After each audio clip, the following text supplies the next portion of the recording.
ಇನ್ನು NDA ನಾಯಕರಾಗಿರುವಂತ ಮಾಜಿ ಪ್ರಧಾನಿಗಳಾಗಿರುವಂತ HD ದೇವೇಗೌಡರ ಬಗ್ಗೆ ಏನ್ ಹೇಳ್ತೀರಾ?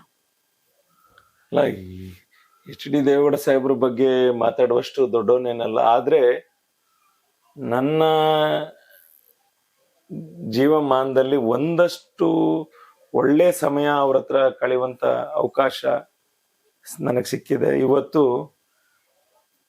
ಇಡೀ ದೇಶದಲ್ಲೇ ಸನ್ಮಾನ್ಯ HD ದೇವೇಗೌಡರು ಸಾಹೇಬ್ರು ತೀರ್ಮಾನ ಮಾಡಿದಂಥದ್ದು ನರೇಂದ್ರ ಮೋದಿ ಅವ್ರ ಪರ ನಾನು ನಿಲ್ಲಬೇಕು ಅಂತ. ಆ ಇಳಿ ವಯಸ್ಸಿನಲ್ಲಿ ರಾಜ್ಯಸಭೆಯಲ್ಲಿ ಮತ್ತೆ ಲೋಕಸಭೆಯಲ್ಲಿ ಅವ್ರಿಗೆ ರೈತರ ಬಗ್ಗೆ ಇರ್ತಕ್ಕಂಥ ಕಮಿಟ್ಮೆಂಟು ನೋಡಿ. ತೆಂಗು ಬೆಳೆಗಾರರ ಬಗ್ಗೆ ಮಾತಾಡ್ತಾರೆ, ಅಡಕೆ ಬೆಳೆಗಾರರ ಬಗ್ಗೆ ಮಾತಾಡ್ತಾರೆ.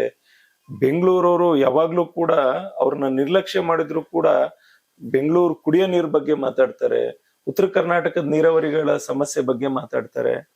ಅವ್ರು ನೋಡಿ, ಅವ್ರ ಜೀವಿತ, ಅವರ ಲೈಫ್ ಟೈಮ್ ನೋಡಿದ್ರೆ ಅವ್ರಿಗೆ ಅಧಿಕಾರ ಸಿಕ್ಕಿರೋದೇ ಬಹಳ ಕಮ್ಮಿ. 1 ವರ್ಷಕ್ಕಿಂತ ಕಮ್ಮಿ ಪ್ರಧಾನಮಂತ್ರಿ, 1 ವರ್ಷಕ್ಕಿಂತ ಕಮ್ಮಿ ಮುಖ್ಯಮಂತ್ರಿ, ನೀರಾವರಿ ಸಚಿವರಾದಾಗ ರಾಜೀನಾಮೆ ಕೊಟ್ಬಿಡ್ತಾರೆ. ಅಂದ್ರೆ ಅವರ ರಕ್ತ ಹುಟ್ಟು ಹೋರಾಟಗಾರರ ರಕ್ತ. ಅಂದ್ರೆ ಅವರು ಯಾವಾಗ್ಲೂ ಕೂಡ ಜನಗಳ ಬಗ್ಗೆ, ಕರ್ನಾಟಕ ರಾಜ್ಯದ ಬಗ್ಗೆ, ಈ ದೇಶದ ಬಗ್ಗೆ ಕಮಿಟ್ಮೆಂಟ್ ಇಟ್ಕೊಂಡಿರ್ತಕ್ಕಂಥವ್ರು. 93ನೇ ವಯಸ್ಸಿನಲ್ಲೂ ಕುಡಿಯೋ ನೀರ್ ಬಗ್ಗೆ ಮಾತಾಡ್ತಾರೆ ಅಂತಂದ್ರೆ ಅವ್ರು ಮಾತಾಡ್ತಾ ಇದ್ರೆ ಎಂತವ್ರಿಗೂ ಕಣ್ಣಲ್ಲಿ ನೀರು ಬರ್ತದೆ. ಅಂದ್ರೆ ಅವ್ರಿಗೆ ಅನ್ಸಿದೆ ನರೇಂದ್ರ ಮೋದಿ ಅವರು ದೇಶವನ್ನ ಕಟ್ತಾ ಇದ್ದಾರೆ, ಅವ್ರಿಗೆ ನಾನು ಬೆಂಬಲವಾಗಿ ಒಬ್ಬ ಅವರ ಹಿರಿಯ ಅಣ್ಣನಾಗಿ ಅವರ ಜೊತೆ ನಿಲ್ಬೇಕು ಅಂತ ತೀರ್ಮಾನ ಮಾಡಿ ಸನ್ಮಾನ್ಯ ಕುಮಾರಣ್ಣವ್ರನ್ನ ನರೇಂದ್ರ ಮೋದಿ ಅವರ ಸಂಪುಟದಲ್ಲಿ ಕೆಲಸ ಮಾಡ್ತಾ ಇದ್ದಾರೆ. ನರೇಂದ್ರ ಮೋದಿ ಅವ್ರ ಪರ, ಈ ದೇಶದ ಪರ, ಈ ಕರ್ನಾಟಕ ರಾಜ್ಯದಲ್ಲಿ JDS ದೇವೇಗೌಡ ಸಾಹೇಬ್ರು ಮತ್ತೆ ಕುಮಾರಣ್ಣವರು ನರೇಂದ್ರ ಮೋದಿ ಅವರು ಮಾಡ್ತಾ ಇರ್ತಕ್ಕಂಥ ಕೆಲಸಕ್ಕೆ ಕೈ ಜೋಡಿಸಿ ನಿಂತಿರ್ತಕ್ಕಂಥದ್ದು ನಿಜವಾಗ್ಲೂ ಕೂಡ ದೇಶ ಒಪ್ಪುವಂತ ಕೆಲಸ. ದೇವೇಗೌಡ ಸಾಹೇಬ್ರು ಅವರು ನಮ್ಮ ದೇಶದಲ್ಲಿ ಇವತ್ತು ಹಿರಿಯ ಮುತ್ಸದ್ದಿ ನಾಯಕರಾಗಿರೋದ್ರಿಂದ ನಮ್ಮ ಪ್ರಧಾನಿಯವರು ಅವ್ರಿಗೆ ಎಷ್ಟು ಪ್ರೀತಿ ತೋರಿಸ್ತಾರೆ, ಗೌರವ ತೋರಿಸ್ತಾರೆ ಅನ್ನೋದು ನೀವು ಹತ್ರದಿಂದ ಗಮನಿಸಿದ್ರಿ.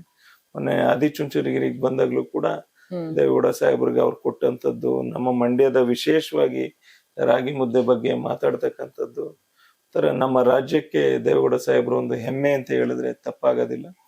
ಅವ್ರು ನಿಜಕ್ಕೂ ಕೂಡ ಅವ್ರು ಹಾಕೊಟ್ಟಂತ ಅಡಿಗಲ್ಲು, ಅದಕ್ಕೆ ಪೂರಕವಾಗಿ ಕೆಲಸ ಮಾಡಿದ್ರೆ ನಾವೆಲ್ಲ ರಾಜಕಾರಣಿಗಳು ನಮ್ಗಳಿಗೆ ಅವ್ರು ಮಾದರಿ ಆಗ್ತಾರೆ ಅಂತ ಹೇಳಿಕ್ಕೆ ಇಷ್ಟಪಡ್ತೀನಿ. ಮತ್ತೊಬ್ರು NDA ನಾಯಕರು ಮತ್ತು ಕೇಂದ್ರ ಸಚಿವರಾಗಿರುವಂತ HD ಕುಮಾರಸ್ವಾಮಿ ಅವ್ರ ಬಗ್ಗೆ ಏನ್ ಹೇಳ್ತೀರಾ?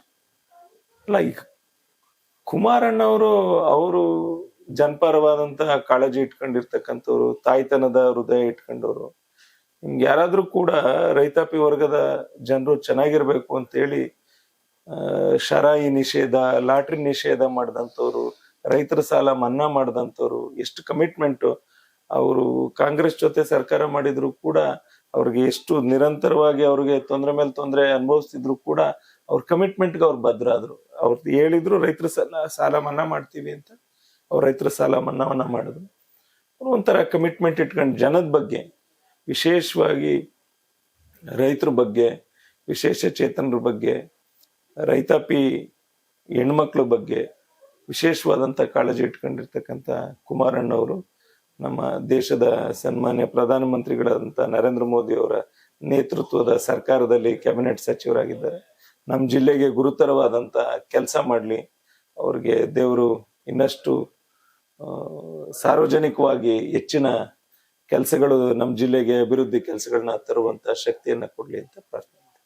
ನೀವು ಸಣ್ಣ ಆಗ್ಬೇಕಲ್ವಾ? ಅದು ಒಂದು ಉತ್ತಮ ಆಹಾರದಿಂದ ಸಣ್ಣ ಆಗ್ಬೇಕಲ್ವಾ? ಪ್ರತಿದಿನ ನಮ್ಮ ಜೀನಿ ಸ್ಲಿಮ್ ನ ಯೂಸ್ ಮಾಡಿ ಯಾವುದೇ ಸೈಡ್ ಎಫೆಕ್ಟ್ ಇಲ್ದಂಗೆ ನೀವು ಸಣ್ಣ ಆಗ್ತೀರಾ.